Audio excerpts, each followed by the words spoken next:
비켜주세요. 제가 통역하겠습니다. 청소복을 입은 소녀의 목소리가 연회장을 채웠습니다. 알레르기예요. 에피펜이 필요합니다. 유창한 아랍어였습니다. 10분 전 중동 국영펀드 대표가 목을 움켜쥐고 쓰러졌습니다. 한울그룹 회장 윤태준의 눈앞에서 벌어진 일이었습니다. 수천억 규모 협상을 불과 10분 앞두고 하지만 통역사가 없었습니다. 교통사고로 입원했고 대체 인력은 구하지 못했습니다. 연회장이 혼란에 빠졌습니다.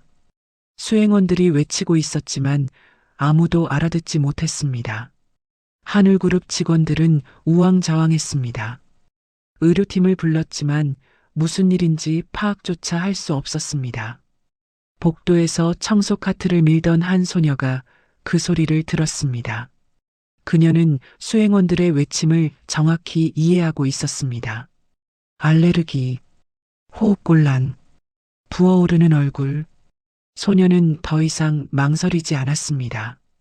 경호원이 막아섰습니다. 하지만 소녀는 비집고 들어갔습니다. 수백 명이 지켜보는 연회장 한가운데로 소녀는 수행원들에게 아랍어로 지시했습니다. 응급 상황을 완벽하게 통역하며 지휘했습니다. 중동 국영펀드 대표의 호흡이 돌아왔습니다. 위기가 지나갔습니다. 연회장이 침묵 속에서 안도의 한숨을 내쉬었습니다. 회장은 청소복을 입은 소녀를 봤습니다. 어딘가 낯이 익은 얼굴이었습니다. 과연 이 소녀의 정체는 무엇일까요? 사연 시작 전 구독과 좋아요 눌러주시고 어디서 듣고 계신지 댓글로 남겨주세요. 마음으로 찾아가 감사 인사 전하고 싶습니다. 그럼 오늘의 사연 시작합니다. 통역이 지금 어디 있어? 회장실 문이 열리며 윤태준의 목소리가 복도까지 퍼졌습니다. 낮지만 날카로웠습니다. 회장님, 올 수가 없습니다. 교통사고로 다른 사람 불러. 지금 당장. 비서가 고개를 숙였습니다. 대답이 없었습니다. 강남 초호화 호텔 최상층이었습니다. 샹들리에가 복도 전체를 밝히고 있었습니다. 대리석 바닥이 빛을 반사했습니다. 복도 끝에 있는 VIP 연회장 문은 닫혀 있었습니다. 그 안에서 한울그룹의 미래가 결정될 예정이었습니다. 중동 국영펀드와의 최종 협상, 수천억 규모의 에너지 투자안, 1년 넘게 준비해온 프로젝트였습니다. 윤태준은 창밖을 보고 있었습니다. 서울 시내가 한눈에 내려다 보였습니다. 그는 이 자리에 오르기까지 50년이 걸렸습니다. 작은 무역회사에서 시작해 지금의 한울그룹을 만들었습니다. 건설, 에너지, 물류, 세 개의 계열사가 움직이고 있었습니다. 직원만 3,000명이 넘었습니다. 하지만 지금 가장 중요한 순간에 통역이 없었습니다. 오늘 오전 9시 전담 통역사가 출근길에 교통사고를 당했습니다. 큰 부상은 아니었지만 병원에 입원했습니다. 대체 인력을 급히 찾았습니다. 3명이 왔습니다. 3명 모두 실패했습니다. 첫 번째 통역사는 의전을 몰랐습니다. 중동 국영펀드 대표단과의 협상이었습니다.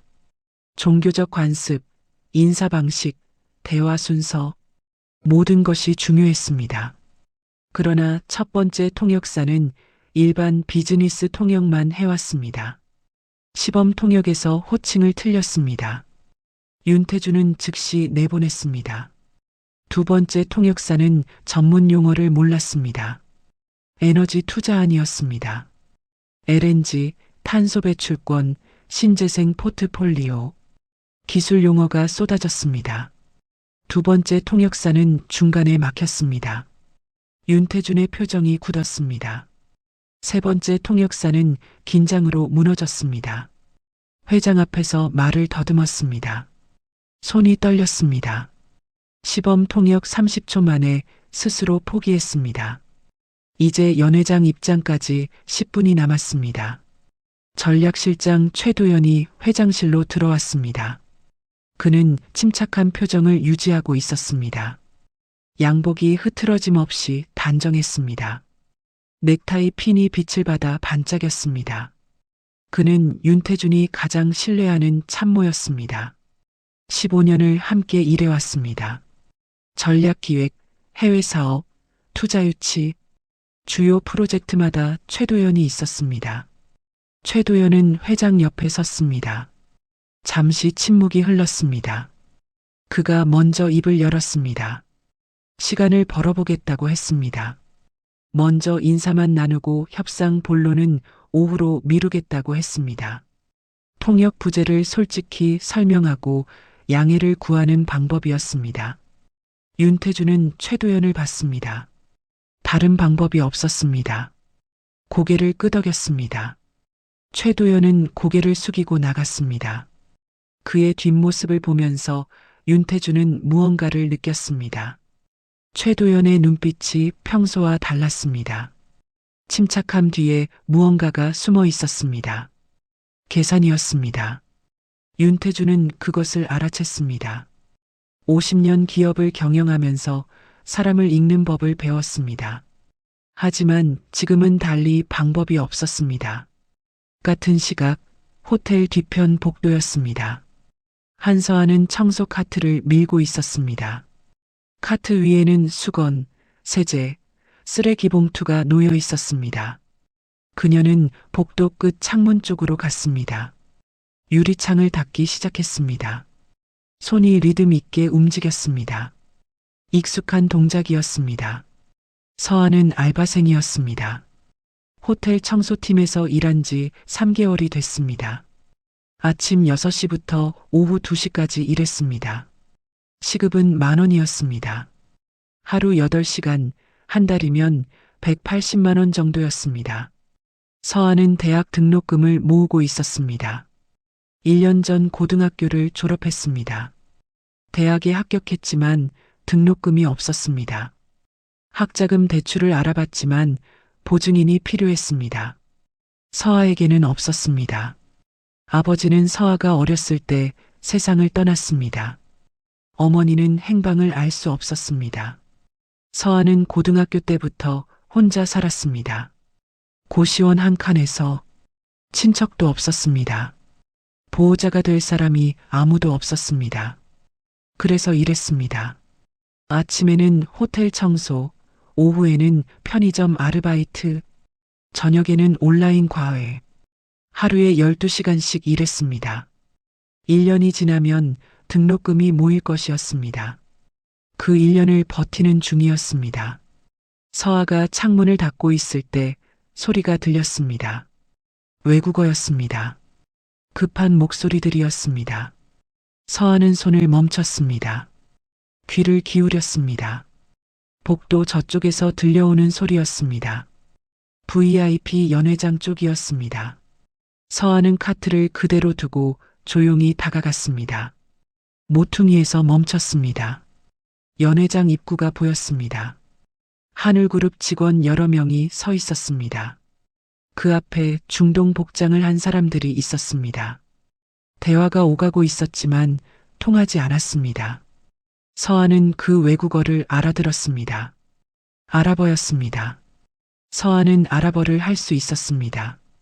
고등학교 때 독학으로 배웠습니다. 외국어에 재능이 있었습니다. 영어, 중국어, 일본어, 아랍어, 4개 언어를 할 수 있었습니다. 왜 배웠을까? 서아는 어릴 때부터 외국어 방송을 보며 자랐습니다. 집에 케이블이 없어서 공중파 국제 채널만 봤습니다. 자막 없이 듣다 보니 자연스럽게 익혔습니다. 도서관에서 문법책을 빌려 독학했습니다.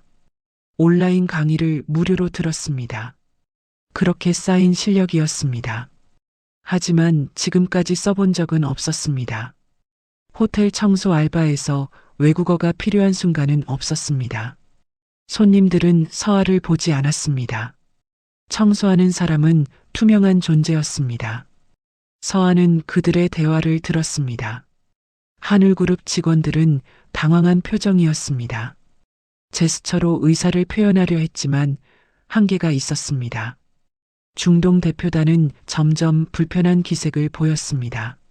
시간이 정해져 있다는 말이 들렸습니다. 언제 시작하냐는 질문이 반복됐습니다.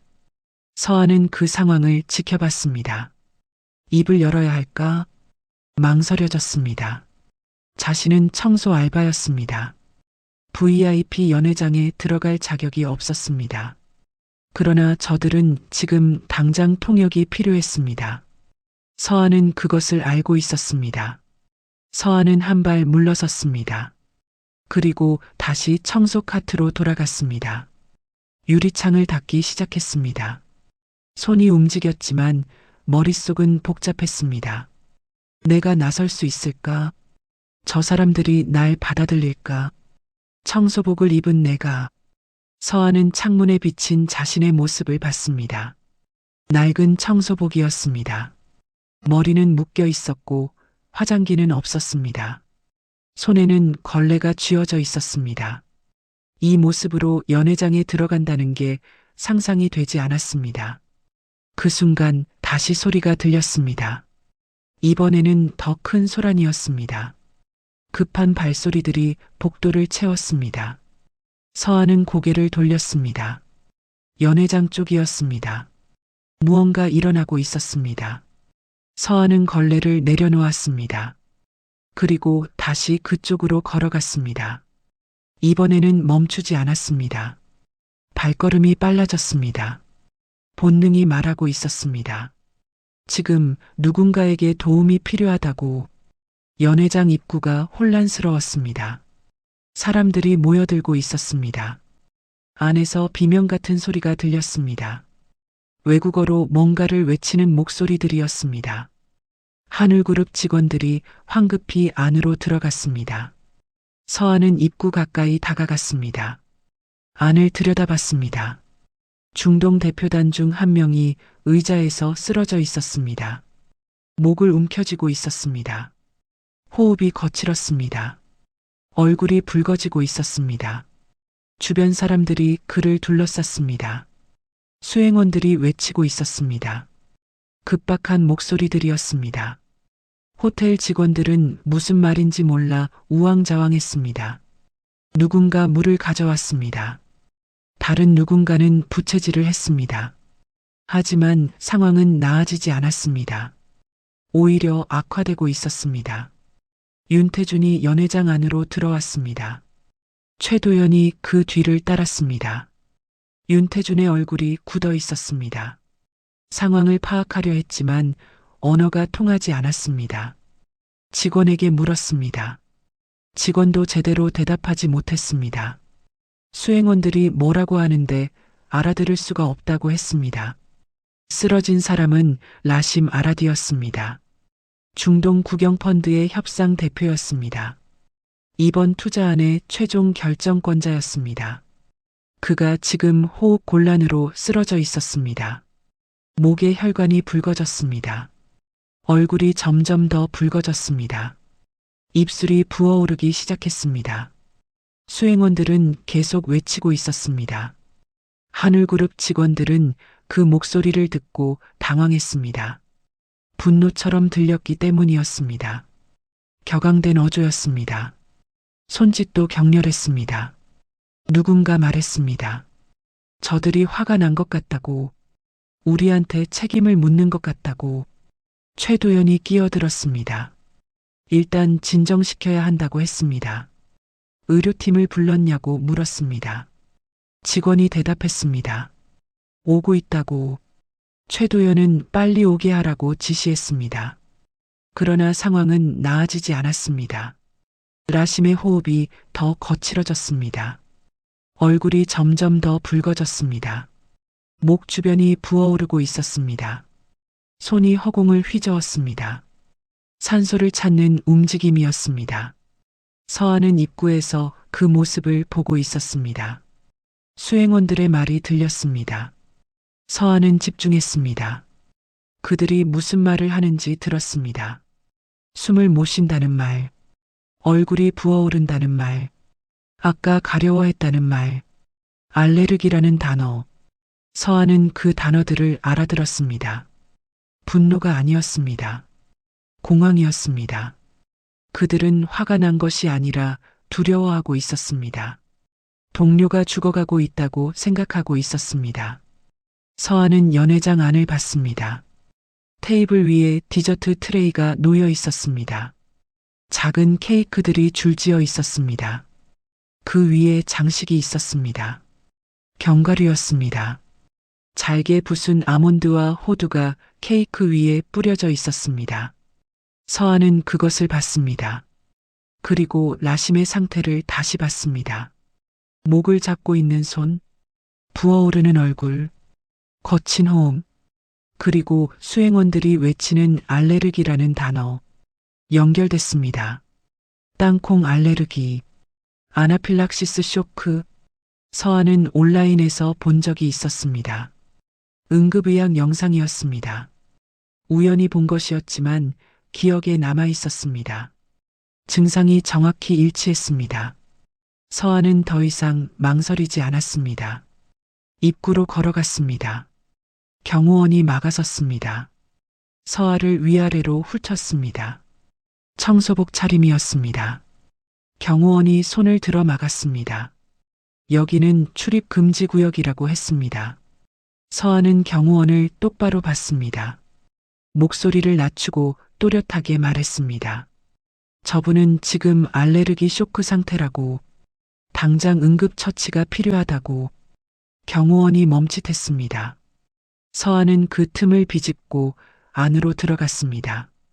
연회장 안이 조용해졌습니다. 사람들이 서아를 봤습니다. 청소복을 입은 젊은 여자였습니다. 윤태준도 서아를 봤습니다. 최도연도 봤습니다. 누구도 말하지 않았습니다. 상황이 너무 급박했습니다. 서아는 수행원들에게 다가갔습니다. 그리고 아랍어로 말했습니다. 알레르기냐고 물었습니다. 수행원들이 놀라서 서아를 봤습니다. 한 명이 급히 대답했습니다.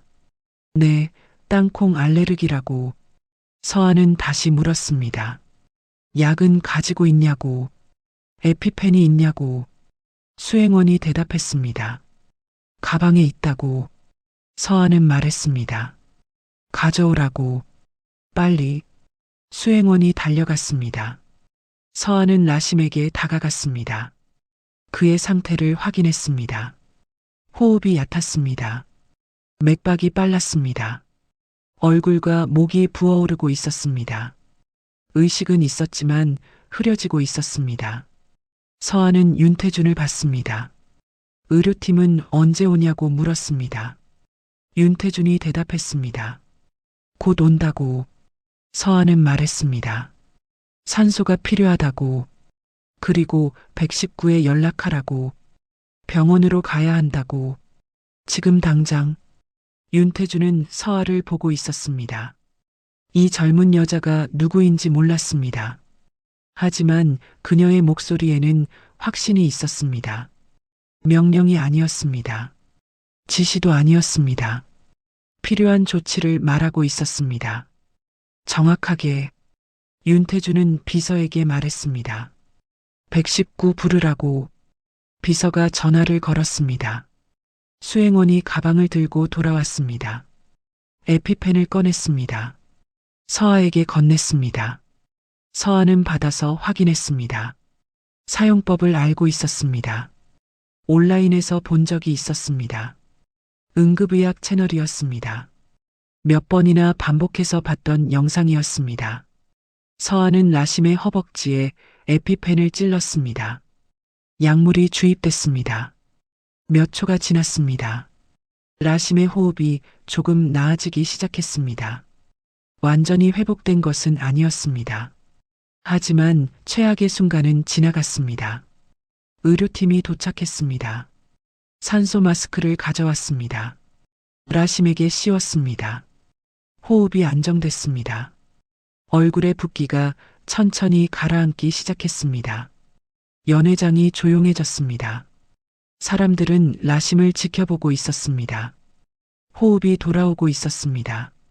위기가 지나가고 있었습니다. 안도의 한숨이 여기저기서 나왔습니다. 윤태준은 서아를 봤습니다.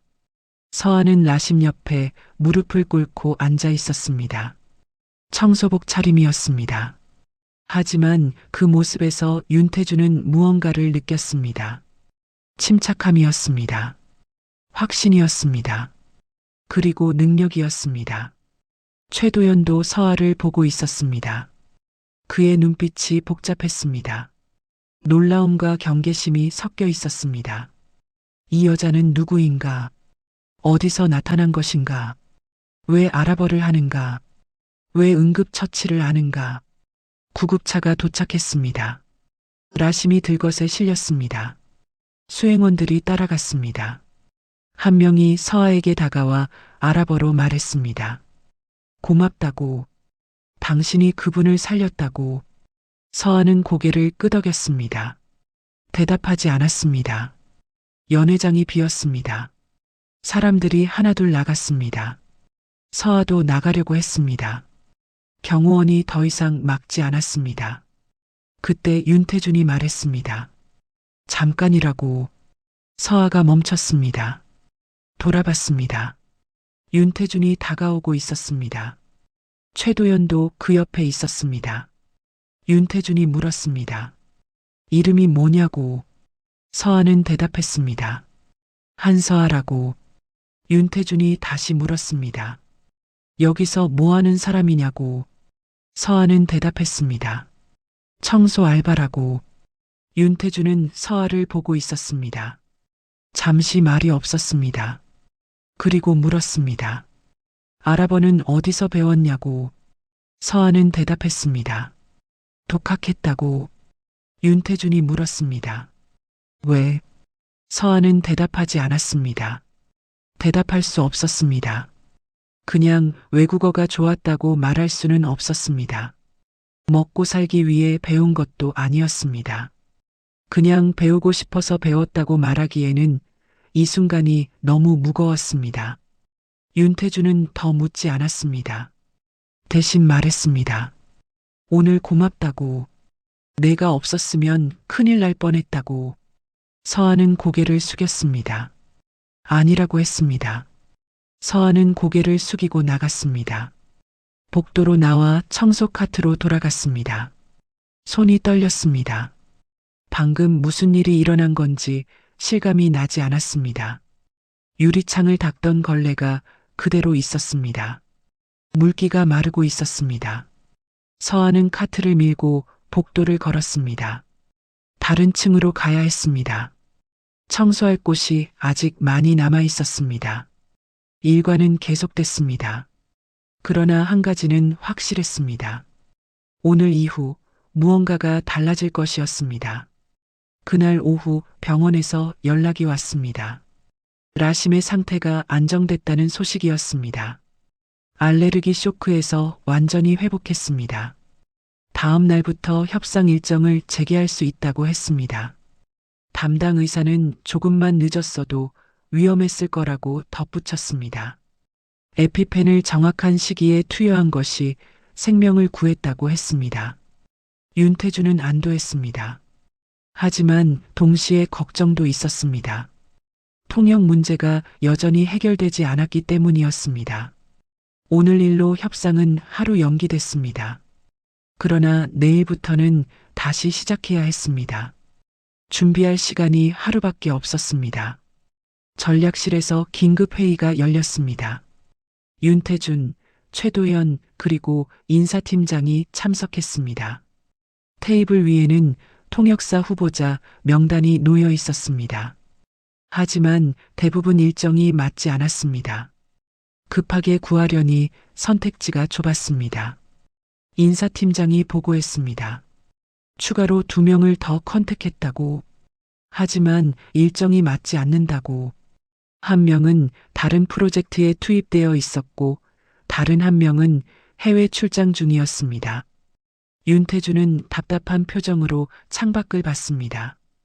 회의가 끝나갈 무렵 최도연이 제안했습니다.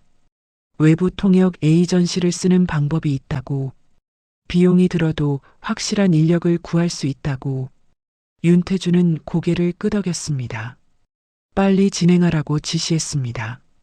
그날 저녁 서아는 편의점 알바를 하고 있었습니다. 계산대에 앉아 손님을 받고 있었습니다. 오후 3시부터 밤 10시까지였습니다. 호텔 알바가 끝나고 곧바로 오는 일정이었습니다. 중간에 쉬는 시간도 거의 없었습니다. 밥은 편의점 도시락으로 때웠습니다. 유통기한 임박 상품을 할인받아 먹었습니다. 오늘은 유난히 피곤했습니다. 아침에 있었던 일 때문이었습니다. 연회장에서의 일이 계속 떠올랐습니다. 라심의 얼굴, 수행원들의 목소리, 그리고 윤태준의 눈빛. 그 모든 것이 비현실적으로 느껴졌습니다. 청소복을 입은 자신이 VIP 연회장에 들어갔다는 것, 사람을 살렸다는 것, 회장과 대화를 나눴다는 것. 서아는 그 기억을 지우려고 했습니다. 지금은 편의점 알바에 집중해야 했습니다. 손님이 들어왔습니다. 컵라면과 음료를 샀습니다. 서아는 계산을 했습니다. 바코드를 찍고 금액을 말하고 돈을 받고 거스름돈을 주었습니다. 익숙한 동작이었습니다. 손님이 나갔습니다. 다시 조용해졌습니다. 편의점 형광등이 윙윙거렸습니다. 냉장고 모터 소리가 들렸습니다. 서아는 계산대에 앉아 시계를 봤습니다. 아직 4시간이 남아 있었습니다. 서아의 휴대폰이 울렸습니다. 모르는 번호였습니다. 서아는 잠시 망설이다가 받았습니다. 스팸 전화가 아니기를 바랐습니다. 남자의 목소리였습니다. 정중했습니다. 하늘그룹 인사팀이라고 자신을 소개했습니다. 오늘 오전에 연회장에서 응급 상황을 도와준 분이냐고 물었습니다. 서아는 네라고 대답했습니다. 담당자가 말했습니다. 내일 오전에 시간이 되냐고. 회장님께서 뵙고 싶어 하신다고. 서아는 놀랐습니다. 회장이 자기를 만나고 싶어 한다니. 이유를 알 수 없었습니다. 서아는 물었습니다. 무슨 일인지 알 수 있냐고. 담당자는 대답했습니다. 직접 말씀드리기는 어렵다고. 오시면 설명드리겠다고. 서아는 말했습니다. 내일 오전에는 호텔 알바가 있다고. 담당자가 말했습니다. 호텔 쪽에는 자기들이 이야기하겠다고. 오전 10시에 본사로 와달라고. 주소를 알려줬습니다. 서아는 메모했습니다. 서아는 대답을 망설였습니다. 거절할 이유도 없었습니다. 하지만 왠지 불안했습니다. 무슨 일인지 모르는 채 가는 것이 꺼림칙했습니다. 그러나 회장이 직접 부른 것을 거절하기도 어려웠습니다. 서아는 대답했습니다. 알겠다고. 가겠다고. 담당자는 감사하다고 말하며 전화를 끊었습니다. 서아는 휴대폰을 내려놓고 생각에 잠겼습니다. 왜 부를까? 오늘 일에 대해 감사 인사를 하려는 걸까? 아니면 다른 이유가 있는 걸까? 서아는 알 수 없었습니다. 상상만 할 뿐이었습니다. 손님이 또 들어왔습니다. 서아는 생각을 멈추고 일에 집중했습니다. 계산을 하고 물건을 포장하고 인사를 했습니다. 그렇게 저녁 시간이 지나갔습니다. 밤 10시가 됐습니다. 알바가 끝났습니다. 서아는 편의점을 나와 고시원으로 돌아갔습니다. 지하철을 타고 새 정거장을 갔습니다. 역에서 내려 10분을 걸었습니다.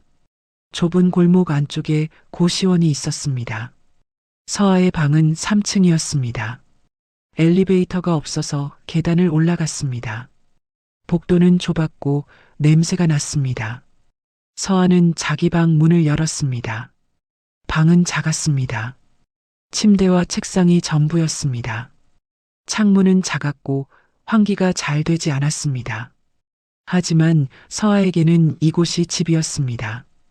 1년째 살고 있는 곳이었습니다. 서아는 샤워를 하고 침대에 누웠습니다. 천장을 봤습니다. 내일 무슨 일이 일어날까 생각했습니다. 대답은 없었습니다. 눈을 감았습니다. 잠이 왔습니다. 다음 날 오전 10시 서아는 하늘그룹 본사 앞에 섰습니다. 고층 빌딩이었습니다.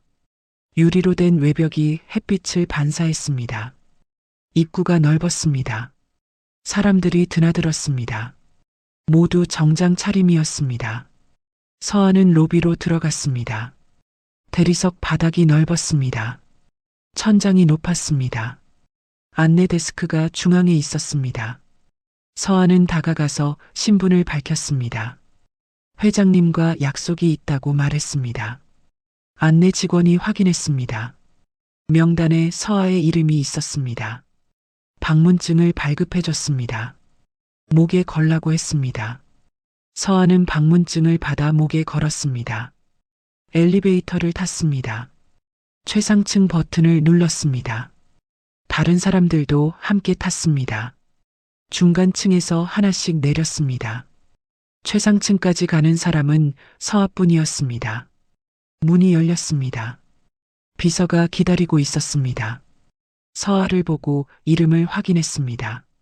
맞다고 하자 안내했습니다. 복도를 따라 걸었습니다. 카펫이 깔려 있었습니다. 발소리가 나지 않았습니다. 회장실 문 앞에 섰습니다. 비서가 노크를 했습니다. 안에서 대답이 들렸습니다. 들어오라고. 비서가 문을 열었습니다. 서아는 안으로 들어갔습니다. 회장실은 넓었습니다. 한쪽 벽 전체가 유리창이었습니다. 서울 시내가 내려다 보였습니다. 책상 뒤에 윤태준이 앉아 있었습니다. 옆에는 최도연이 서 있었습니다. 두 사람 모두 서아를 봤습니다. 윤태준이 손짓했습니다. 앉으라고. 서아는 책상 앞 의자에 앉았습니다. 윤태준이 말했습니다. 오늘 불러서 미안하다고. 갑자기 연락드렸다고. 서아는 대답했습니다.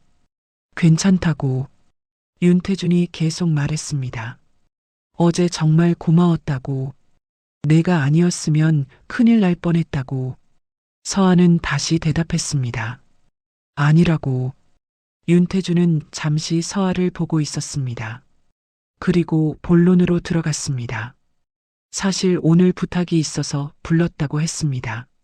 서아는 귀를 기울였습니다. 무슨 부탁일까? 윤태준이 설명하기 시작했습니다. 회사가 지금 중동 국영펀드와 협상 중이라고. 어제 쓰러진 분이 그쪽 대표라고. 그분이 오늘 병원에서 퇴원하고 내일부터 협상을 재개하기로 했다고. 그런데 통역 문제가 아직 해결이 안 됐다고. 윤태준은 잠시 멈췄습니다. 그리고 말했습니다. 내가 통역을 해줄 수 있겠냐고. 서아는 그 말을 듣고 놀랐습니다. 잠시 말이 나오지 않았습니다. 통역이라니. 자신이. 윤태준은 계속 말했습니다. 어제 아랍어를 들었다고. 유창하더라고. 그리고 응급 상황에서도 침착했다고. 서아는 대답했습니다. 하지만 자신은 전문 통역사가 아니라고. 윤태준이 말했습니다. 안다고. 근데 지금 우리한테는 내가 최선이라고. 최도연이 끼어들었습니다. 이번 협상은 회사에 매우 중요하다고. 통역만 잘해주면 보상도 준비하겠다고. 서아는 두 사람을 번갈아 봤습니다. 윤태준이 다시 말했습니다. 부담스러운 건 안다고. 근데 우리한테 다른 선택지가 없다고. 도와줄 수 있겠냐고. 서아는 생각했습니다. 자신이 과연 할 수 있을까? 비즈니스 협상 통역은 해본 적이 없었습니다. 전문 용어도 모르는 게 많았습니다. 실수하면 어떻게 하나? 협상을 망치면 어떻게 하나? 그러나 동시에 이것은 기회이기도 했습니다.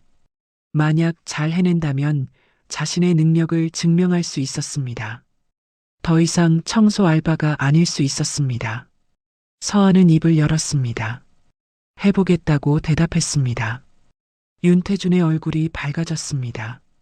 최도연도 웃었습니다. 하지만 그 웃음 뒤에 무언가가 숨어 있었습니다. 서아는 그것을 느꼈지만 정확히 알 수 없었습니다. 그날 오후 서아는 협상 자료를 받았습니다. 두꺼운 파일이었습니다. 에너지 투자안, 계약 조건, 기술 사양서 모두 영어와 아랍어로 준비되어 있었습니다. 담당 직원이 설명했습니다. 이 자료를 숙지해달라고. 내일 첫 협상이라고. 서하는 파일을 받아들었습니다. 무거웠습니다. 물리적으로도 무거웠고 심리적으로도 무거웠습니다. 서하는 본사를 나와 근처 카페로 갔습니다. 구석 자리에 앉았습니다. 파일을 펼쳤습니다. 첫 페이지를 읽기 시작했습니다. 모르는 용어가 나왔습니다. 휴대폰으로 검색했습니다. 의미를 파악했습니다. 다음 페이지로 넘어갔습니다. 또 모르는 용어가 나왔습니다. 다시 검색했습니다. 시간이 빠르게 지나갔습니다. 커피가 식었습니다. 서하는 새로 주문했습니다. 다시 자료를 읽었습니다. 한 페이지씩 천천히 읽었습니다. 이해가 안 되면 다시 읽었습니다. 저녁이 됐습니다. 서하는 자료의 절반을 읽었습니다. 머리가 아팠습니다. 하지만 멈출 수 없었습니다. 내일이 첫 협상이었습니다.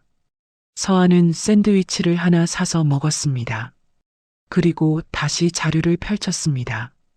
밤이 깊어갔습니다. 카페가 문을 닫을 시간이 됐습니다. 서하는 자료를 챙겨 나왔습니다.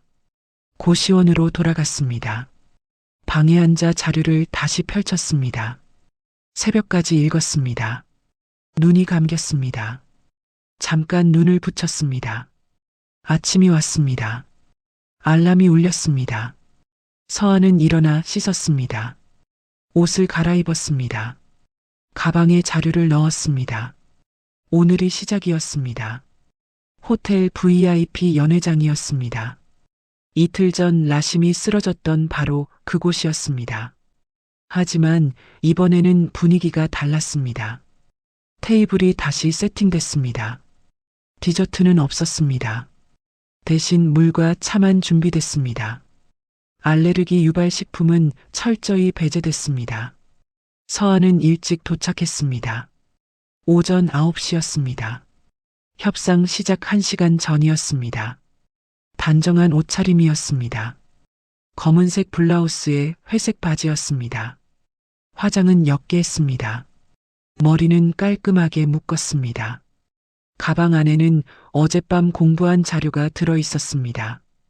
연회장 안으로 들어갔습니다. 빈 공간이었습니다. 아직 아무도 오지 않았습니다. 서하는 테이블을 둘러봤습니다. 양측 자리가 마주보게 배치되어 있었습니다. 통역사는 중간에 앉게 되어 있었습니다. 서하는 자기 자리를 확인했습니다. 이름표가 놓여 있었습니다. 안서하, 통역. 서하는 그 이름표를 보고 긴장했습니다. 손이 떨렸습니다. 가방을 꽉 쥐었습니다. 심호흡을 했습니다. 하늘그룹 측 인원들이 들어왔습니다. 윤태준, 최도현 그리고 실무진 5명이었습니다. 모두 정장 차림이었습니다. 윤태준이 서하를 보고 고개를 끄덕였습니다. 준비됐냐고 물었습니다. 서하는 네라고 대답했습니다. 윤태준이 말했습니다. 긴장하지 말라고. 내가 할 수 있다고. 서하는 고개를 끄덕였습니다. 하지만 손이 떨렸습니다. 가방 안에 넣어둔 손이었습니다. 아무도 보지 못했습니다. 서하는 자료를 꺼냈습니다. 마지막으로 한 번 더 훑었습니다. 최도연이 서하를 봤습니다. 그의 눈빛이 차가웠습니다. 평가하는 눈빛이었습니다. 서하는 그것을 느꼈습니다. 불편했습니다. 하지만 외면했습니다. 오전 10시가 됐습니다. 중동 국영펀드 측이 도착했습니다. 라심이 먼저 들어왔습니다. 이틀 전보다 안색이 훨씬 나아 보였습니다. 라심이 윤태준을 봤습니다. 악수를 나눴습니다. 그리고 서하를 봤습니다.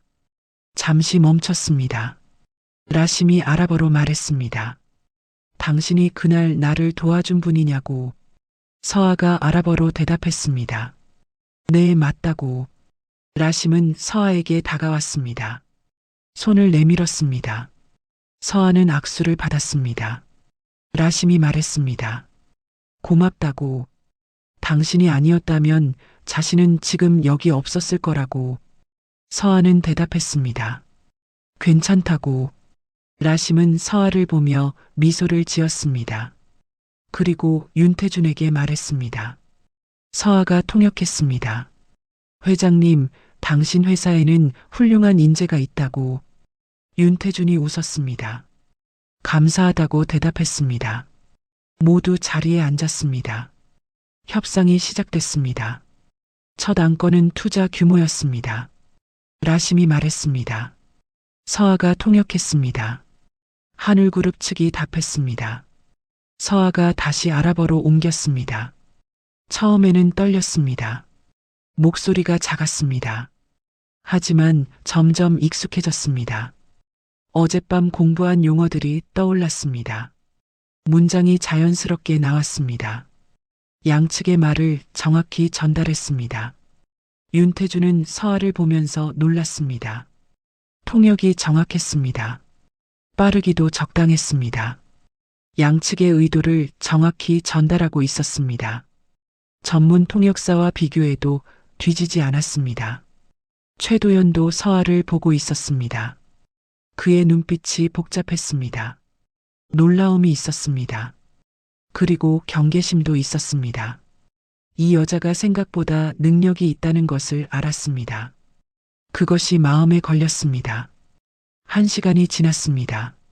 첫 번째 안건이 마무리됐습니다. 잠깐 휴식 시간이 주어졌습니다. 사람들이 자리에서 일어났습니다. 차를 마시거나 복도로 나갔습니다. 라심이 서아에게 다가왔습니다. 통역이 훌륭하다고 말했습니다. 서아는 감사하다고 대답했습니다. 라심이 물었습니다. 전문 통역사냐고. 서아는 잠시 망설였습니다. 거짓말을 할 수 없었습니다. 아니라고 대답했습니다. 독학으로 배웠다고. 라심의 눈빛이 달라졌습니다. 놀라움이었습니다. 독학으로냐고 다시 물었습니다. 서아는 네라고 대답했습니다. 라심이 말했습니다. 대단하다고. 그럼 지금 무슨 일을 하느냐고 물었습니다. 서아는 대답하기 어려웠습니다. 청소 알바라고 말해야 할까? 하지만 숨길 이유도 없었습니다. 호텔에서 청소 일을 하고 있다고 대답했습니다. 라심은 더욱 놀랐습니다. 잠시 말이 없었습니다. 그리고 말했습니다. 능력은 직함이 아니라고. 당신 같은 사람이야말로 진짜 인재라고. 서아는 그 말을 듣고 가슴이 뭉클했습니다. 누군가 자신의 능력을 인정해 준다는 것. 직함이나 배경이 아니라 실력으로 평가받는다는 것. 그것이 얼마나 귀한 일인지 서아는 알고 있었습니다. 휴식이 끝나고 협상이 재개됐습니다. 두 번째 안건은 기술 협력이었습니다. 더 전문적인 용어들이 나왔습니다. 서아는 최선을 다했습니다. 모르는 단어가 나오면 양측에 확인을 요청했습니다. 라심은 친절하게 설명해 줬습니다. 하늘그룹 측도 협조적이었습니다. 협상은 순조롭게 진행됐습니다. 양측 모두 만족스러운 표정이었습니다. 서아의 통역 덕분에 의사소통이 원활했습니다.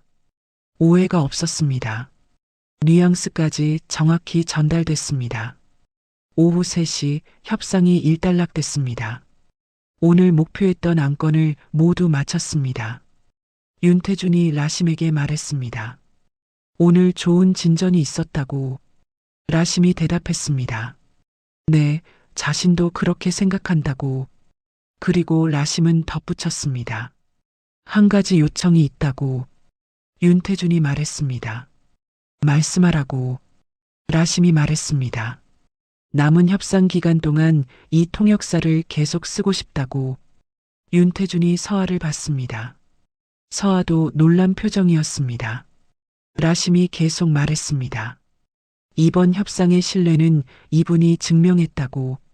처음 만났을 때 자신을 살렸고 오늘 통역도 완벽했다고. 자신은 이분과 일하고 싶다고.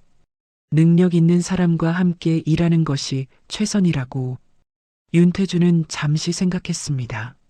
라심의 요청을 거절하기 어려웠습니다. 이 협상이 얼마나 중요한지 알고 있었습니다. 수천억 규모의 투자였습니다. 하늘그룹의 미래가 달려 있었습니다. 윤태준이 대답했습니다. 알겠다고, 그렇게 하겠다고. 라심이 만족스러운 표정을 지었습니다. 감사하다고 말했습니다. 최도연은 그 대화를 들으면서 표정이 굳었습니다. 서아가 계속 협상에 참여한다는 것. 그것은 최도연에게 불편한 일이었습니다. 이유는 명확하지 않았습니다. 하지만 본능적으로 경계했습니다. 협상장이 파했습니다. 중동 측이 먼저 나갔습니다. 하늘그룹 측도 정리를 시작했습니다. 윤태준이 서아에게 다가왔습니다. 오늘 정말 고생했다고 말했습니다. 서아는 감사하다고 대답했습니다. 윤태준이 말했습니다. 라심 대표가 너를 계속 쓰고 싶어 한다고. 가능하겠냐고. 물론 보상은 하겠다고. 그리고 다른 일정도 조정해 주겠다고. 하루 통역료로 호텔 알바 한 달치보다 많이 주겠다고. 서아는 고개를 끄덕였습니다. 알겠다고. 하겠다고 대답했습니다. 윤태주는 만족스러운 표정으로 나갔습니다. 최도연도 따라 나갔습니다. 하지만 그의 표정은 밝지 않았습니다. 서아는 혼자 남았습니다. 연회장을 둘러봤습니다. 이틀 전 이곳에서 라심이 쓰러졌습니다. 그리고 자신이 처음으로 통역을 했습니다. 오늘 이곳에서 자신의 능력이 인정받았습니다. 서아는 가방을 들었습니다. 밖으로 나갔습니다. 복도를 걸으면서 생각했습니다. 앞으로 어떻게 될까? 이 기회가 자신을 어디로 데려갈까? 알 수 없었습니다. 하지만 한 가지는 확실했습니다. 이제 되돌아갈 수 없다는 것. 청소 알바로 돌아갈 수 없다는 것. 이미 다른 세계를 봤습니다. 자신의 능력이 인정받는 세계를. 그곳에서 살고 싶었습니다. 엘리베이터를 탔습니다. 문이 닫혔습니다. 서아는 거울에 비친 자신의 모습을 봤습니다. 더 이상 청소복을 입은 알바생이 아니었습니다. 통역사였습니다. 새로운 시작이었습니다. 일주일이 지났습니다. 그 사이 협상은 순조롭게 진행됐습니다.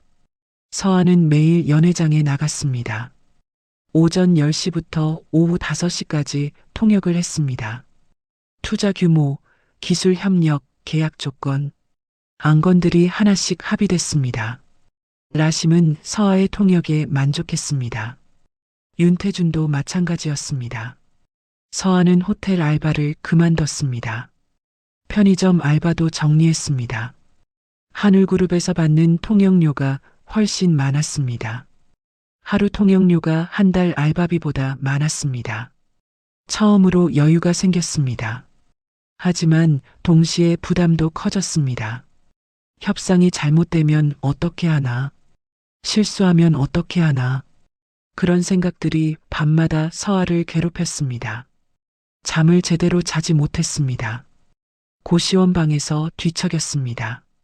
어느 날 저녁 협상이 끝나고 서아가 연회장을 나서려는데 윤태준이 불렀습니다. 윤태준이 물었습니다. 요즘 어디서 지내느냐고. 서아는 대답했습니다. 고시원이라고. 윤태준이 잠시 생각하는 표정을 지었습니다. 그리고 말했습니다. 협상 기간 동안 안정된 숙소가 필요하다고. 매일 고시원에서 왔다 갔다 하면 피곤할 거라고. 회사 게스트룸을 제공하겠다고 했습니다. 구원이 아니라 업무상 필요라는 명분이었습니다. 서아는 망설였습니다. 회사 게스트룸이라니 감당할 수 있을까? 하지만 실제로 고시원에서의 생활은 힘들었습니다. 새벽까지 자료를 보고 아침 일찍 나와야 했습니다. 통근 시간만 왕복 2시간이었습니다. 서아는 대답했습니다. 감사하다고. 그렇게 하겠다고. 윤태준은 고개를 끄덕였습니다. 비서에게 지시했습니다. 게스트룸을 준비하라고. 다음 날 서한은 회장 저택의 게스트룸으로 이사했습니다. 저택은 강남 한복판에 있었습니다. 높은 담장으로 둘러싸여 있었습니다. 정문을 지나면 넓은 정원이 보였습니다. 나무들이 줄지어 있었고 잔디가 깔려 있었습니다. 본체는 2층 건물이었습니다. 전통과 현대가 섞인 디자인이었습니다. 게스트룸은 본체에서 조금 떨어진 별채에 있었습니다. 작은 건물이었지만 깨끗했습니다. 방이 하나, 화장실이 하나, 작은 거실이 있었습니다. 고시원과는 비교할 수 없었습니다. 창문이 컸고 햇빛이 잘 들어왔습니다. 서한은 짐을 풀었습니다. 짐이라고 해봐야 옷 몇 벌과 책 몇 권이 전부였습니다. 가방 하나에 다 들어갔습니다. 서한은 침대에 앉았습니다. 주변을 둘러봤습니다. 이곳이 진짜일까? 꿈 같았습니다. 일주일 전만 해도 청소 알바였습니다. 고시원 한 칸에서 살았습니다. 하루 세 끼를 편의점 도시락으로 때웠습니다. 그런 자신이 지금 회장 저택에 머물고 있었습니다. 비현실적이었습니다. 저녁이 됐습니다. 서한은 별채를 나와 정원을 걸었습니다. 저녁 공기가 시원했습니다. 정원 한쪽에 벤치가 있었습니다. 서한은 그곳에 앉았습니다. 본체에 불이 켜져 있었습니다. 창문을 통해 안이 보였습니다. 서재 같았습니다. 책장이 가득했습니다. 윤태준이 안에 있었습니다. 책상에 앉아 서류를 보고 있었습니다. 서한은 그 모습을 보다가 시선을 돌렸습니다. 남의 집을 들여다보는 것 같아 불편했습니다. 하늘을 올려다봤습니다. 별이 보였습니다. 서울 한복판인데도 별이 보였습니다. 공기가 달랐습니다. 서한은 생각했습니다.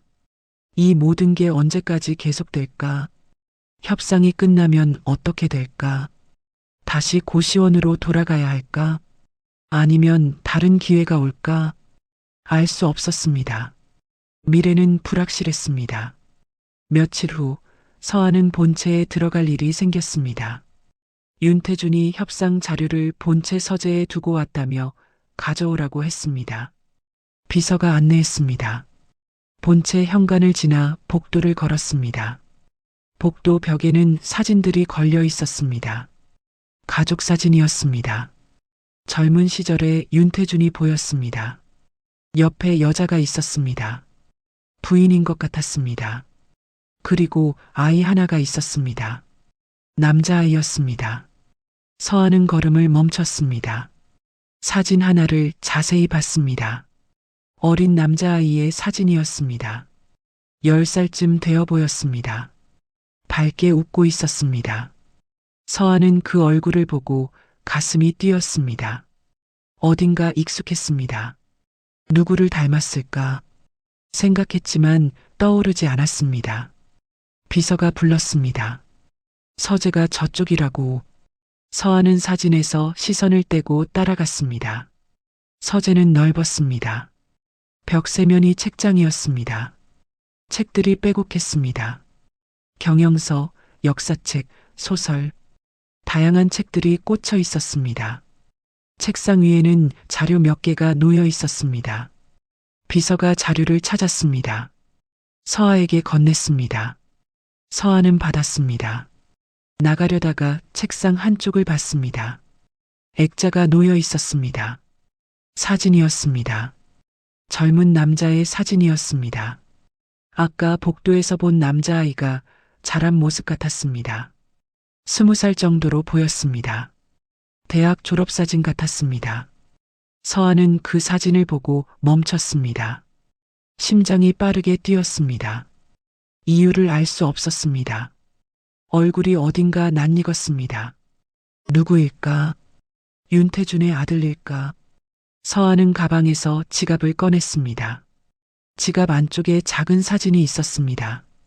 오래된 사진이었습니다. 서하가 어렸을 때 아버지가 남긴 유일한 사진이었습니다. 흐릿했습니다. 색이 바랬습니다. 서아는 그 사진과 책상 위 사진을 번갈아 봤습니다. 닮았을까? 확신할 수 없었습니다. 하지만 무언가가 겹쳤습니다. 눈매가, 미소가, 비서가 불렀습니다. 가시겠냐고. 서아는 정신을 차렸습니다. 지갑을 다시 가방에 넣었습니다. 고개를 끄덕였습니다. 나가겠다고 대답했습니다. 서재를 나왔습니다. 복도를 걸었습니다. 다시 사진들을 봤습니다. 이번에는 더 자세히 봤습니다. 남자아이가 자라는 모습이 순서대로 걸려 있었습니다. 10살, 15살, 20살. 마지막 사진 앞에서 서아는 멈췄습니다. 20대 중반쯤의 남자였습니다. 정장을 입고 있었습니다. 회사 앞에서 찍은 것 같았습니다. 하늘구름 로고가 뒤에 보였습니다. 그 남자의 오른쪽 쇄골 근처를 봤습니다. 작은 점이 있었습니다. 서아는 자신의 오른쪽 쇄골을 만졌습니다. 같은 자리에 점이 있었습니다. 어렸을 때부터 있던 점이었습니다. 우연일까? 서아는 알 수 없었습니다. 하지만 가슴이 두근거렸습니다. 본체를 나왔습니다. 별채로 돌아왔습니다. 방에 들어와 침대에 앉았습니다. 자료를 내려놓았습니다. 하지만 자료를 볼 수가 없었습니다. 머릿속이 복잡했습니다. 그 사진 속 남자는 누구일까? 윤태준의 아들일까? 지금은 어디 있을까? 왜 저택에는 없을까? 그리고 왜 자신과 닮은 것 같을까? 왜 같은 위치에 점이 있을까? 서아는 지갑을 다시 꺼냈습니다. 아버지 사진을 봤습니다. 오래 들여다봤습니다. 흐릿한 얼굴이었습니다. 기억도 흐릿했습니다. 서아가 5살 때 아버지는 세상을 떠났습니다. 얼굴을 제대로 기억하지 못했습니다. 하지만 이 사진만은 간직했습니다. 유일한 흔적이었습니다. 그리고 지금 그 흔적이 다른 무언가와 겹치고 있었습니다. 서아는 사진을 도로 넣었습니다. 생각을 멈추려 했습니다. 협상에 집중해야 했습니다. 다른 생각을 할 여유가 없었습니다. 하지만 잠들기 전까지 그 사진이 계속 떠올랐습니다. 같은 시각 본체 서재에서 윤태준도 생각에 잠겨 있었습니다. 오늘 서아가 서재에 왔었습니다. 비서가 보고했습니다. 자료를 가져갔다고. 윤태준은 고개를 끄덕였습니다. 그리고 책상 위 사진을 봤습니다. 아들의 사진이었습니다. 15년 전에 세상을 떠난 아들이었습니다. 교통사고였습니다. 22살이었습니다. 대학을 막 졸업하고 회사에 입사한 직후였습니다. 윤태준은 그 이후로 아들 이야기를 하지 않았습니다. 부인도 마찬가지였습니다. 상처가 너무 깊었습니다.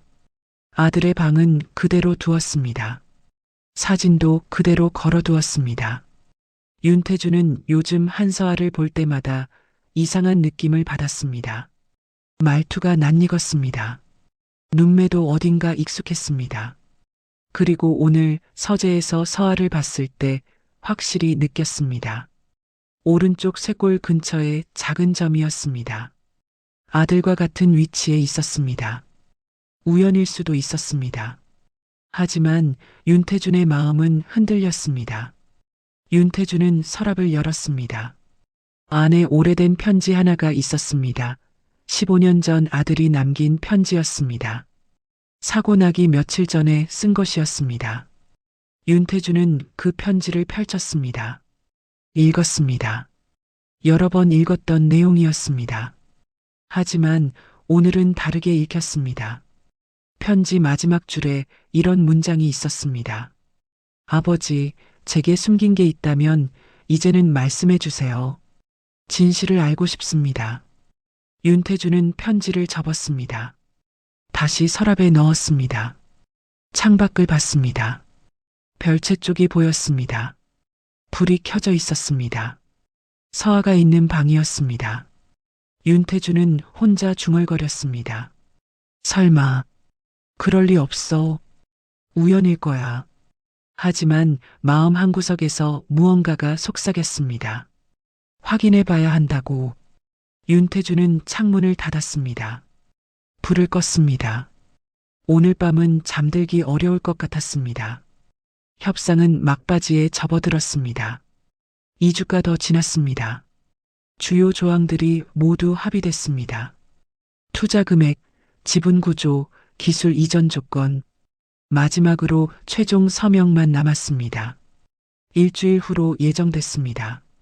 서한은 그 기간 동안 게스트룸에 머물렀습니다. 매일 아침 본체로 가서 윤태준과 함께 차를 타고 호텔로 갔습니다. 협상이 끝나면 함께 돌아왔습니다. 자연스럽게 가까워졌습니다. 윤태준은 서아에게 여러 이야기를 했습니다. 회사 이야기, 과거 이야기, 인생 이야기. 서아는 들었습니다. 많이 말하지는 않았지만 진심으로 들었습니다. 윤태준은 그것을 느꼈습니다. 어느 날 저녁 차 안에서 윤태준이 말했습니다. 서아가 아들을 닮았다고. 서아는 놀랐습니다. 아들이 있었냐고 물었습니다. 윤태준은 고개를 끄덕였습니다. 있었다고. 과거형으로 말했습니다. 서아는 더 묻지 않았습니다. 윤태준의 표정이 어두웠습니다. 슬픔이 묻어났습니다. 서아는 조용히 창밖을 봤습니다. 며칠 후 회사 본사에서 일이 생겼습니다. 윤태준이 계단을 내려오다가 어지럼증을 느꼈습니다. 몸이 휘청거렸습니다. 난간을 잡으려 했지만 손이 미끄러졌습니다. 넘어질 뻔했습니다. 그때 서아가 옆에 있었습니다. 마침 같은 계단을 내려오고 있었습니다. 서아는 반사적으로 윤태준을 붙잡았습니다. 팔을 잡고 지탱했습니다. 윤태준이 균형을 잡았습니다. 주변 직원들이 달려왔습니다. 회장님 괜찮으시냐고 물었습니다. 윤태준은 괜찮다고 대답했습니다. 그냥 순간적으로 어지러웠다고 했습니다. 서아 덕분에 넘어지지 않았다고 했습니다.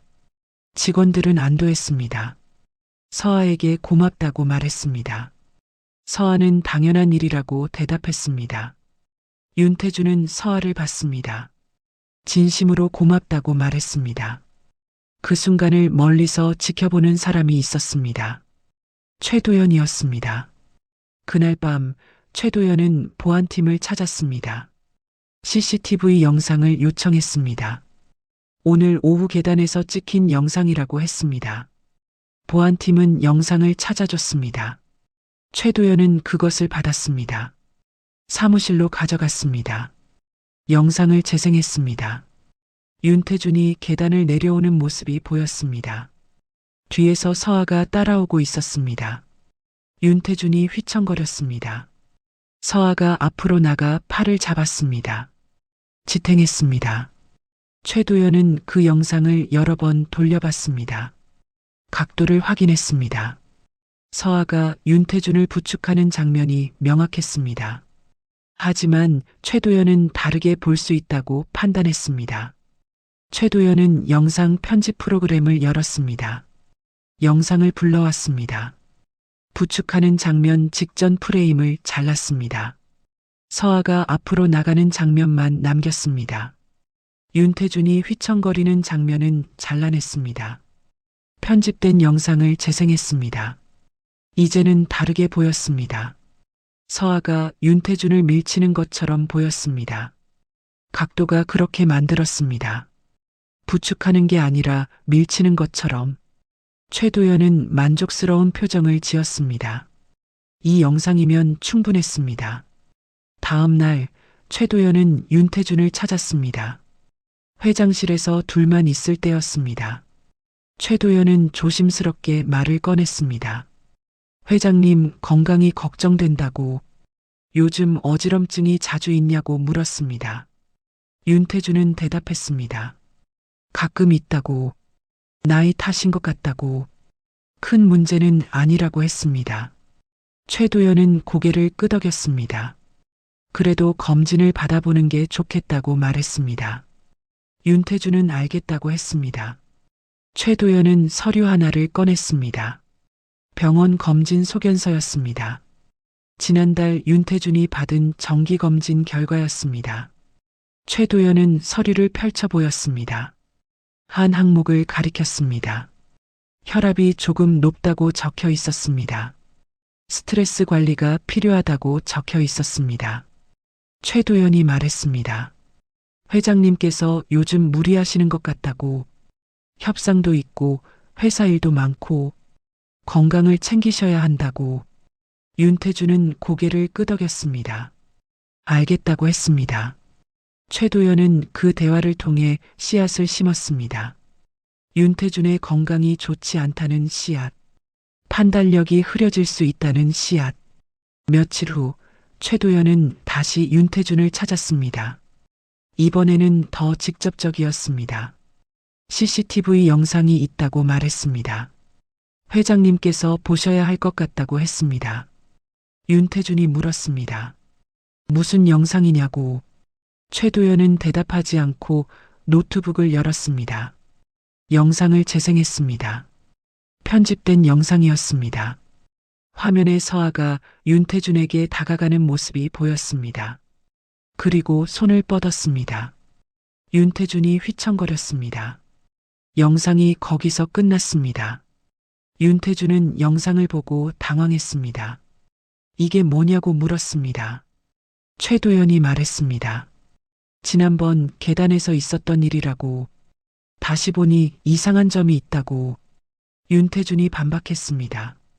그날 서아가 자신을 도와줬다고. 넘어질 뻔한 걸 붙잡아줬다고. 최도연은 고개를 끄덕였습니다. 네, 그렇게 보일 수도 있다고.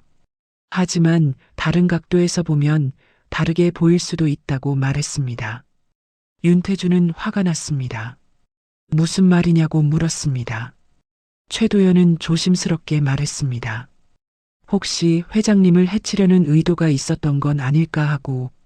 물론 확실한 건 아니지만 가능성을 열어두고 봐야 하지 않겠냐고. 윤태준은 최도연을 노려봤습니다. 그 말을 믿지 않았습니다. 서아가 자신을 해치려 했다니. 말도 안 됐습니다. 서아는 자신을 도와준 사람이었습니다. 라심을 살렸고 협상을 성공시켰습니다. 하지만 동시에 의심이 생겼습니다. 최도연이 왜 이런 말을 할까? 이유 없이 말하지는 않았을 것입니다. 영상도 있었습니다.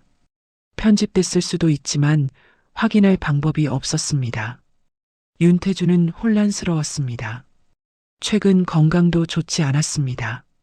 어지럼증이 자주 있었습니다. 판단력이 흐려지는 것 같았습니다. 서아를 믿고 싶었지만 확신이 서지 않았습니다. 최도연은 그 혼란을 감지했습니다. 더 밀어붙였습니다. 혹시 모르니 거리를 두는 게 어떻겠냐고 제안했습니다. 당분간 서아를 게스트룸에서 내보내고 협상만 진행하는 게 안전하지 않겠냐고. 윤태준은 대답하지 못했습니다. 생각이 복잡했습니다. 최도연은 더 기다리지 않았습니다. 회장님 건강이 최우선이라고 말했습니다. 신중하게 판단하시라고 덧붙였습니다. 최도연은 회장실을 나갔습니다. 윤태준은 혼자 남았습니다. 창밖을 봤습니다. 머릿속이 복잡했습니다. 그날 저녁 윤태준은 서아를 불렀습니다. 서재에서 만났습니다. 윤태준의 표정이 어두웠습니다. 서아는 무슨 일인지 몰랐습니다. 긴장했습니다. 윤태준이 말했습니다. 당분간 거리를 두자고. 서아는 놀랐습니다. 무슨 말이냐고 물었습니다. 윤태준이 설명했습니다. 게스트룸에서 나가달라고. 협상은 계속 참여하되 저택에는 머물지 말라고. 서아는 이유를 물었습니다. 자신이 뭘 잘못했냐고. 윤태준은 대답하지 않았습니다. 그냥 당분간 그렇게 하는 게 좋겠다고만 했습니다. 서아는 억울했습니다. 하지만 항변할 수 없었습니다. 윤태준의 태도가 단호했습니다. 서아는 고개를 끄덕였습니다. 알겠다고 대답했습니다. 서한은 서재를 나왔습니다. 별채로 돌아가 짐을 쌌습니다. 많지 않았습니다. 가방 하나에 다 들어갔습니다. 저택을 나왔습니다. 다시 고시원으로 돌아갔습니다. 같은 방이었습니다. 아직 계약이 남아 있었습니다. 방문을 열었습니다. 좁았습니다. 냄새가 났습니다. 서한은 침대에 앉았습니다. 무슨 일이 일어난 건지 이해할 수 없었습니다. 왜 갑자기 나가라고 했을까? 자신이 뭘 잘못했을까? 답이 없었습니다. 서한은 가방을 내려놓았습니다. 창밖을 봤습니다. 어두웠습니다. 며칠이 지났습니다. 서한은 여전히 협상에 참여했습니다. 하지만 분위기가 달라졌습니다. 윤태주는 서아를 대하는 태도가 조심스러웠습니다. 거리를 두었습니다. 협상장에서만 만났고 그 외에는 대화가 없었습니다. 서아는 이유를 알 수 없었습니다. 무엇이 잘못된 건지 물어보고 싶었습니다. 하지만 묻지 못했습니다. 윤태준이 벽을 쌓아놓은 것 같았습니다. 최도연은 만족스러웠습니다. 계획이 성공했습니다. 서아와 윤태준 사이에 거리가 생겼습니다. 이제 서아를 완전히 내보낼 방법만 찾으면 됐습니다. 하지만 한 가지 변수가 있었습니다. 라심이었습니다. 라심은 서아의 변화를 눈치챘습니다. 협상장에서 서아의 표정이 어두웠습니다. 통역은 여전히 완벽했지만 활기가 없었습니다. 라심은 걱정됐습니다. 어느 날 협상이 끝나고 라심이 서아에게 물었습니다. 무슨 일이 있냐고. 서아는 아니라고 대답했습니다. 괜찮다고 했습니다. 하지만 라심은 믿지 않았습니다. 라심은 윤태준에게도 물었습니다. 서아에게 무슨 일이 있냐고. 윤태준은 대답을 피했습니다. 별일 없다고만 했습니다. 라심은 의아했습니다. 무언가 숨기는 것 같았습니다. 라심은 자기 수행원에게 조용히 지시했습니다. 하늘그룹 내부에서 무슨 일이 있는지 알아보라고. 수행원은 고개를 끄덕였습니다. 같은 시각 하늘그룹 본사에서 다른 사람도 움직이고 있었습니다. 운전기사 박철수였습니다. 그는 윤태준의 전담기사로 20년을 일해왔습니다. 회장보다 회사 사정을 더 잘 아는 사람이었습니다. 박철수는 최근 이상한 점을 느꼈습니다. 최도연의 움직임이 수상했습니다. 며칠 전 밤늦게 보안팀 사무실에 들어가는 것을 봤습니다.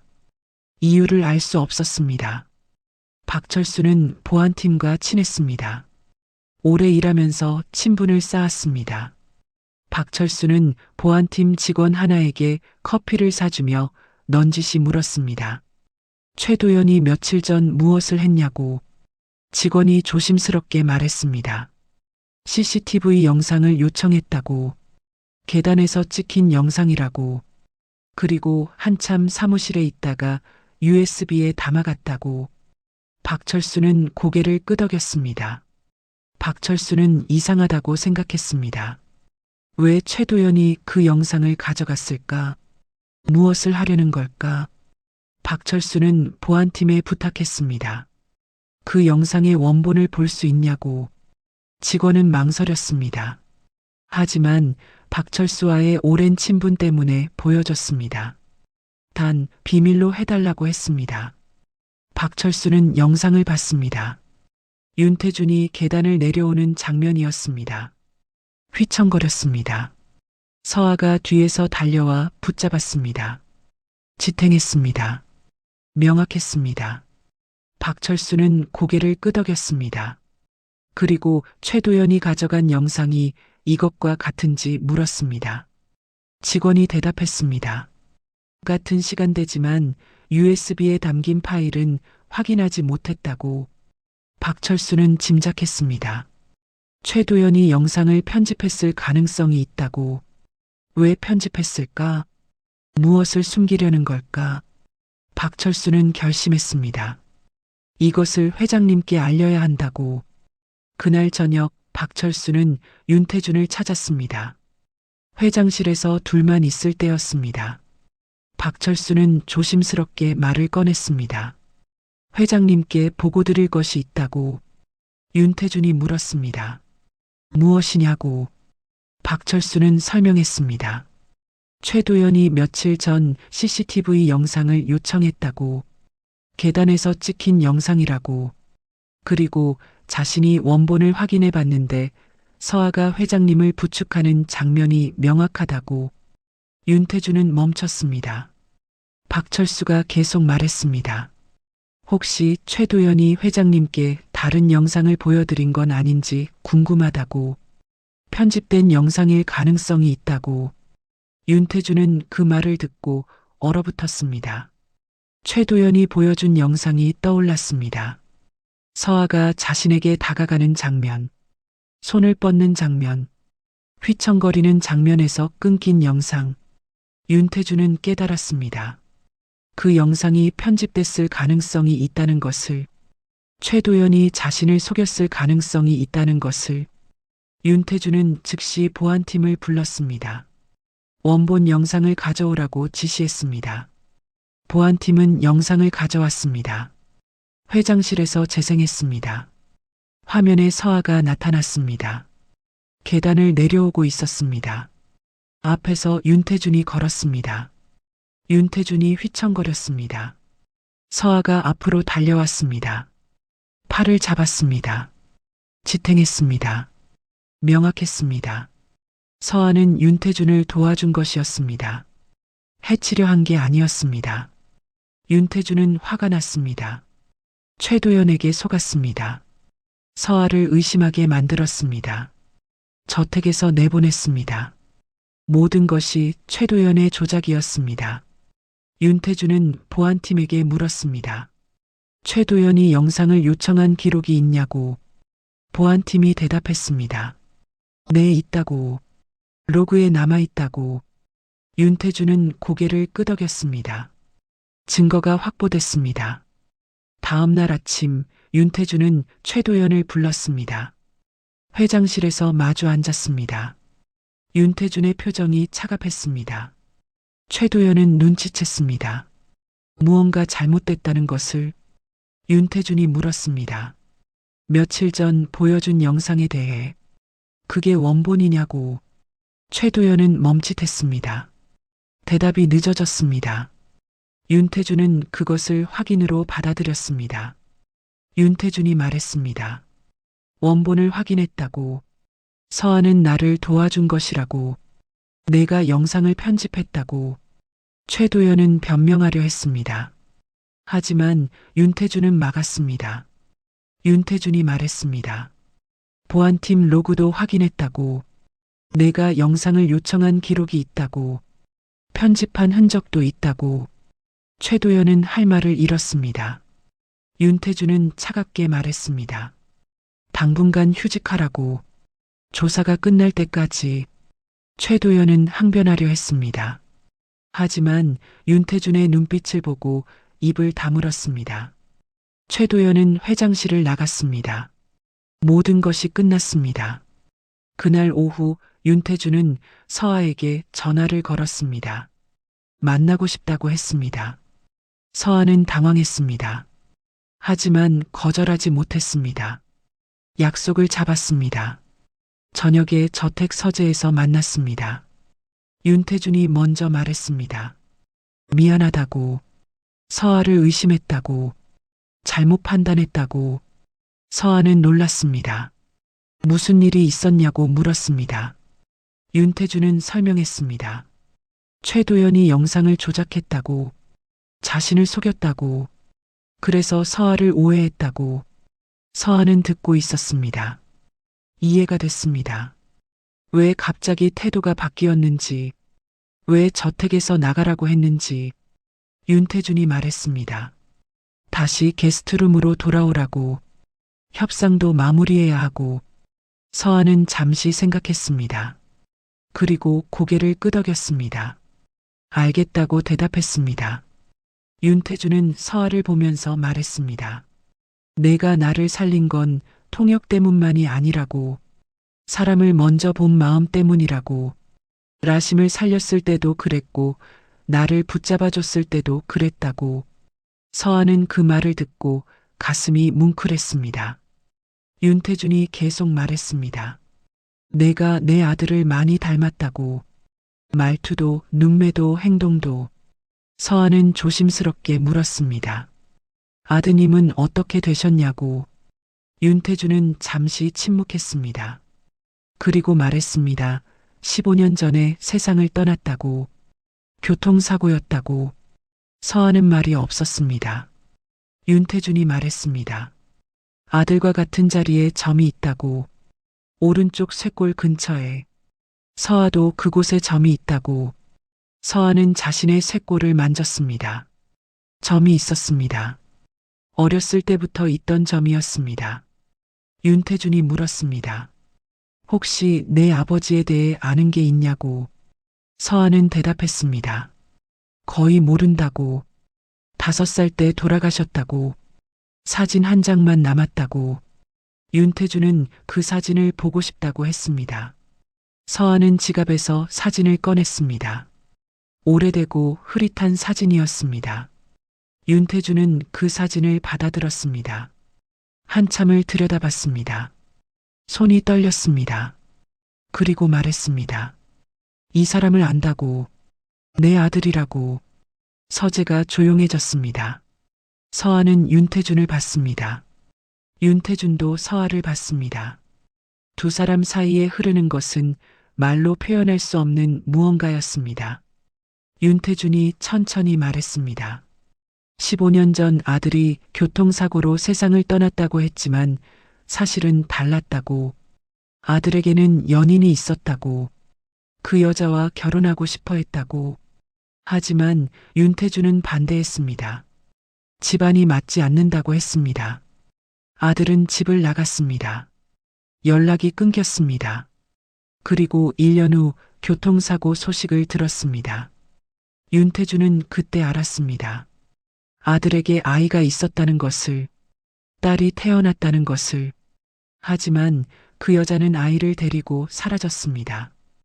윤태준은 찾으려 했지만 찾지 못했습니다. 15년이 지났습니다. 그리고 지금 서아가 눈앞에 있었습니다. 서아는 그 이야기를 들으면서 가슴이 뛰었습니다. 자신이 그 아이일 수 있다는 것, 윤태준이 자신의 할아버지일 수 있다는 것, 믿기지 않았습니다. 하지만 설명이 됐습니다. 어머니가 자신을 데리고 사라진 이유, 아버지 이야기를 하지 않았던 이유, 외롭게 자란 이유, 모든 것이 연결됐습니다. 윤태준이 말했습니다. 확인하고 싶다고. 유전자 검사를 하고 싶다고. 서아는 고개를 끄덕였습니다. 자신도 알고 싶었습니다. 다음 날 두 사람은 병원에 갔습니다. 검사를 받았습니다. 결과는 일주일 후에 나온다고 했습니다. 그 일주일 동안 협상이 마무리됐습니다. 최종 서명식이 열렸습니다. 호텔 대연회장이었습니다. 처음 라심이 쓰러졌던 바로 그곳이었습니다. 하지만 이번에는 분위기가 완전히 달랐습니다. 양측 대표가 서명했습니다.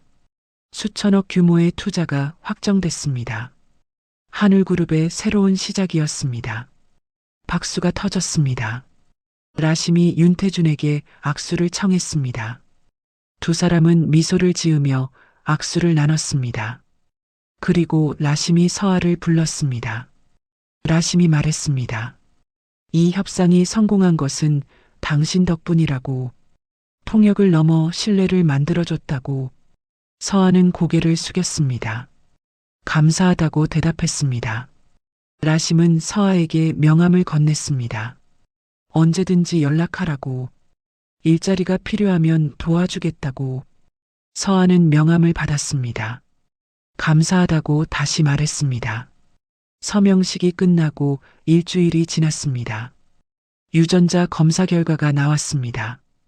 윤태준과 서아는 함께 병원에 갔습니다. 의사가 결과를 설명했습니다. 양성이었습니다. 윤태준과 서아는 혈연 관계가 맞았습니다. 할아버지와 손녀였습니다. 의사가 나가고 진료실에 둘만 남았습니다. 윤태준은 서아를 봤습니다. 서아도 윤태준을 봤습니다. 말이 필요 없었습니다. 윤태준이 먼저 손을 내밀었습니다. 서아는 그 손을 잡았습니다. 따뜻했습니다. 윤태준의 눈에서 눈물이 흘렀습니다. 서아도 눈물을 참을 수 없었습니다. 15년 만에 찾은 가족이었습니다. 그날 저녁 윤태준은 저택에서 작은 모임을 열었습니다. 박철수와 몇몇 오래된 직원들을 불렀습니다. 그들에게 발표했습니다. 서아가 자신의 손녀라고, 이제부터 가족으로 함께 살 거라고. 사람들은 놀랐습니다. 하지만 곧 축하했습니다. 박철수는 진심으로 기뻐했습니다. 오랜 세월 윤태준 곁에서 지켜본 사람이었습니다. 회장님이 다시 가족을 찾은 것을 진심으로 축하했습니다. 서아는 그 자리에 서서 사람들의 축하를 받았습니다. 낯설었습니다. 하지만 나쁘지 않았습니다. 오히려 따뜻했습니다. 윤태준이 서아에게 말했습니다. 이제 게스트룸이 아니라 본체에서 지내라고. 아들의 방을 서아에게 주겠다고. 서아는 망설였습니다. 하지만 윤태준의 눈빛을 보고 고개를 끄덕였습니다. 한 달이 지났습니다. 서아는 본체에서 지내고 있었습니다. 아버지의 방이었습니다. 처음에는 어색했습니다. 하지만 점점 익숙해졌습니다. 방 안에는 아버지의 물건들이 그대로 있었습니다. 책, 사진, 옷. 서아는 그것들을 하나씩 보면서 아버지를 알아갔습니다. 어떤 사람이었는지, 무엇을 좋아했는지. 윤태준은 서아에게 회사 일을 가르쳐 주기 시작했습니다. 서아가 원한다면 회사를 물려주고 싶다고 했습니다. 서아는 아직 결정하지 못했습니다. 하지만 배우고 싶었습니다. 라심은 서아에게 정기적으로 연락했습니다. 중동에서 통역 일을 제안했습니다. 서아는 고민 중이었습니다. 할아버지 곁에 있고 싶었지만 자신의 길도 찾고 싶었습니다. 어느 날 서아는 다시 호텔 연회장을 찾았습니다. 혼자 갔습니다. 처음 라심을 살렸던 바로 그곳이었습니다. 그리고 통역을 처음 했던 곳이었습니다. 서아는 연회장 안을 걸었습니다. 텅 비어 있었습니다. 테이블도 없었습니다. 서아는 중앙에 섰습니다. 그날을 떠올렸습니다. 청소복을 입고 복도에서 망설이던 자신을, 경호원을 비집고 들어왔던 순간을, 라심을 살렸던 순간을, 그리고 처음으로 통역을 했던 순간을. 그때는 몰랐습니다. 그 순간이 자신의 인생을 바꿀 거라는 것을, 가족을 찾게 될 거라는 것을, 새로운 길을 발견하게 될 거라는 것을. 서아는 미소를 지었습니다. 며칠 후 서아는 결정을 내렸습니다. 윤태준에게 말했습니다. 라심의 제안을 받아들이겠다고. 중동에서 일하고 싶다고. 하지만 완전히 떠나는 게 아니라 정기적으로 오가면서 일하고 싶다고. 윤태준은 이해했습니다. 서아에게는 자신만의 길이 필요하다는 것을, 가족을 찾았다고 해서 자신의 꿈을 포기할 필요는 없다는 것을. 윤태준이 말했습니다. 내 선택을 존중한다고. 언제든지 돌아올 곳이 있다는 것을 잊지 말라고. 서아는 고개를 끄덕였습니다. 감사하다고 말했습니다. 3개월 후 중동으로 떠난 서아는 다시 돌아왔습니다. 서아는 달려가 할아버지를 안았습니다. 윤태준도 안았습니다. 차를 타고 저택으로 가는 길에 서아가 말했습니다. 중동에서 많은 것을 배웠다고, 다양한 사람들을 만났다고, 그리고 깨달았다고. 통역이란 단순히 말을 옮기는 것이 아니라고, 마음을 옮기는 것이라고, 서로 다른 세계를 연결하는 것이라고, 그것이 자신이 하고 싶은 일이라고. 윤태준은 미소를 지었습니다. 내가 그것을 깨달았다니 기쁘다고. 서아는 할아버지의 손을 잡았습니다. 따뜻했습니다. 그날 저녁 저택 서재에서 윤태준과 서아는 마주 앉았습니다. 윤태준이 말했습니다. 내가 처음 이 저택에 왔을 때를 기억하냐고. 게스트룸에 머물렀을 때 서아는 고개를 끄덕였습니다. 기억한다고 윤태준이 말했습니다. 그때는 몰랐다고. 내가 내 손녀일 거라는 것을. 하지만 지금 생각해보면 느꼈어야 했다고. 내 눈빛에서, 말투에서, 행동에서. 서아가 말했습니다. 자신도 몰랐다고. 하지만 이상하게 편안했다고. 이 저택에서, 할아버지 곁에서. 윤태준이 웃었습니다.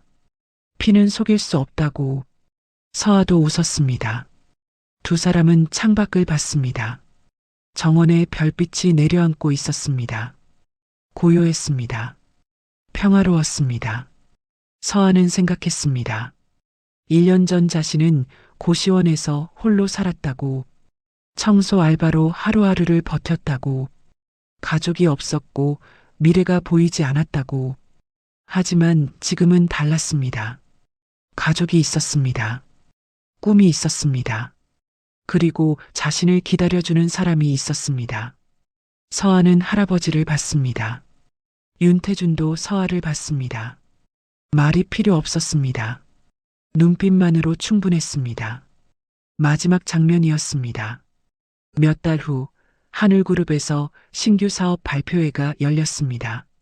중동 국영펀드와의 협력 프로젝트였습니다. 언론이 모였고 카메라가 켜졌습니다. 무대 위에 윤태준이 섰습니다. 마이크를 잡았습니다. 그리고 옆에 서아가 섰습니다. 통역을 맡았습니다. 라심도 화상으로 참여했습니다. 화면에 그의 얼굴이 보였습니다. 미소를 짓고 있었습니다. 윤태준이 말했습니다. 이 프로젝트는 신뢰에서 시작됐다고. 한 사람의 용기와 능력이 만들어낸 결과라고. 서아가 통역했습니다. 정확하고 또렷하게. 발표가 끝나고 박수가 터졌습니다. 서아는 무대에 섰습니다. 조명이 밝았습니다. 카메라가 자신을 향했습니다. 1년 전이었다면 상상도 못했을 장면이었습니다. 하지만 지금은 달랐습니다. 서아는 당당했습니다. 서아는 마이크 앞에서 말했습니다. 비켜주세요. 제가 통역하겠습니다. 그리고 속으로 덧붙였습니다. 이제는 제 인생도요. 조명이 밝게 빛났습니다. 서아는 미소를 지었습니다. 새로운 시작이었습니다.